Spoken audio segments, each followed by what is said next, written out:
નમસ્કાર, ન્યૂઝ પર ઇન્ડિયામાં આપનું સ્વાગત છે. હું છું આપની સાથે કુમાર. નજર કરીએ સમાચારો પર. અમદાવાદના બોપલમાં ફાયરિંગની ઘટના બની. અમદાવાદના ઘુમા ગામ પાસે ગત રાત્રે લગભગ 3 વાગ્યાની આસપાસ મેરીગોલ્ડ રોડ પર 10 શખ્સોએ બાનમાં લઈને રોડ પર રીતસરનો આતંક મચાવ્યો હતો.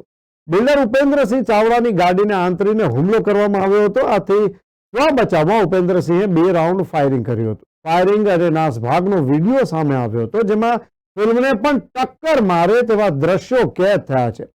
સાણંદના રાજેન્દ્રસિંહ સોલંકી અને બોપલના અલીસિંહ પરમાર સહિતના 10 શખ્સો ઉપેન્દ્રસિંહ ચાવડા પર હુમલો કરવા આવતા સ્વ બચાવમાં ઉપેન્દ્રસિંહે ફાયરિંગ કર્યું. આથી મેરીગોલ્ડ રોડ પર નાસભાગ મચી ગઈ હતી.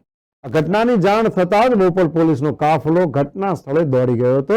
ઉપેન્દ્રસિંહ, રાજેન્દ્રસિંહ સોલંકી અને અનિલસિંહ પરમાર નામના વ્યક્તિ સહિત કુલ 9 લોકો સામે ફરિયાદ નોંધાવી છે. ઉપેન્દ્રસિંહે લાયસન્સ વાળી રિવોલ્વરથી ફાયરિંગ કર્યું, જેથી કોઈ ગુનો નોંધવામાં આવ્યો નથી. આ બનાવમાં આરોપી રાજેન્દ્રસિંહ અને અનિલસિંહની બોપલ પોલીસે અટકાયત કરી છે અને આગળની કાર્યવાહી પણ હાથ ધરી છે. મૂળ ધંધુકાના અને બોપલમાં રહેતા ઉપેન્દ્રસિંહ ચાવડા ભવાની બિલ્ડર્સના નામથી બિલ્ડિંગ કન્સ્ટ્રક્શનનો વ્યવસાય કરે છે. 2 વર્ષ પહેલા ઉપેન્દ્રસિંહ દાદા બાપુના ધામમાં દર્શન કરવા જતા હતા, જેથી ત્યાંના ભુવા વિજયસિંહ સોલંકી સાથે ઉપેન્દ્રસિંહને સારા સંબંધ હતા. જોકે કામની વ્યસ્તતાના કારણે 4 મહિનાથી જવાનું બંધ કરી દીધું હતું. આથી વિજયસિંહ અને તેમના નાના ભાઈ રાજેન્દ્રસિંહ ઉપેન્દ્રસિંહને આવવાનું કહેતા હતા અને ખોટા આક્ષેપ કરતા હતા. આ દરમિયાન મંગળવારે રાત્રે 9 વાગે ઉપેન્દ્રસિંહ મિત્ર રઘુ મોરી સાથે બાવરિયાળી જઈ રહ્યા હતા અને ત્યારે રસ્તામાં રાજેન્દ્રસિંહે ફોન કરીને કહ્યું કે બાવળિયાળી ડાયરામાં આવો છો તો તૈયારીમાં આવજો. આથી આ અંગે ઉપેન્દ્રસિંહે ભુવાજી અને પોતાના મોટા ભાઈ વનરાજસિંહને વાત કરી.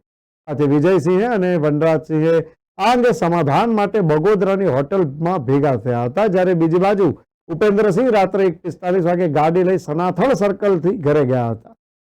બનેવી પ્રવીણસિંહ ડોડિયા સાથે ત્યાંથી તેઓ ઘુમાની સાઇટ પર ગયા હતા.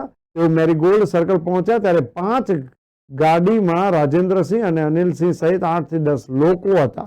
તેમણે બૂમ પાડતા ઉપેન્દ્રસિંહ ગાડી પાછી વાળી ત્યાં આવ્યા, જ્યાં તમામે ઉપેન્દ્રસિંહ ઉપર લાકડી, પાઇપ અને ધોકા વડે હુમલો કરી ગાડી પર પથ્થરમારો કરીને તોડફોડ કરી હતી. સ્વ બચાવમાં ઉપેન્દ્રસિંહે લાયસન્સ વાળી રિવોલ્વર કાઢતા રાજેન્દ્રસિંહ અને અનિલસિંહ સાથે ઝપાઝપી થતા ટ્રિગર દબાઈ જતા હવામાં 1 રાઉન્ડ તેમજ ઉપેન્દ્રસિંહે ગાડી પર 1 રાઉન્ડ ગોળીબાર કર્યો હતો. આ અંગે ઉપેન્દ્રસિંહે બોપલ પોલીસમાં ફરિયાદ નોંધાવતા ગુનો દાખલ કરાયો છે. પોલીસના જણાવ્યા અનુસાર ઉપેન્દ્રસિંહ જ્યારે દાદા બાપુના ધામમાં જતા હતા ત્યારે મોટી રકમનું દાન આપતા હતા. જોકે દાન આવતું બંધ થઈ ગયું હતું, જેથી ભુવા અને તેમના ભાઈને વાત ગમી ન હોવાથી ઉપેન્દ્રસિંહને ત્યાં આવવા માટે દબાણ કરતા હતા. અમદાવાદ ગ્રામ્ય ડીવાયએસપી નીલમ ગોસ્વામીએ જણાવ્યું કે ગઈ રાત્રે 2 થી 2:30 વાગ્યાની આસપાસ મેરીગોલ્ડ સર્કલ પાસેનો બનાવ છે, જેના ફરિયાદી ઉપેન્દ્રસિંહ અને તેના જીજાજી છે. ગઈકાલે રાત્રે 9 વાગે ફરિયાદી ઉપેન્દ્રસિંહને આરોપી રાજેન્દ્રસિંહ અને અનિલસિંહ સાથે ફોન પર બોલાચાલી થઈ હતી.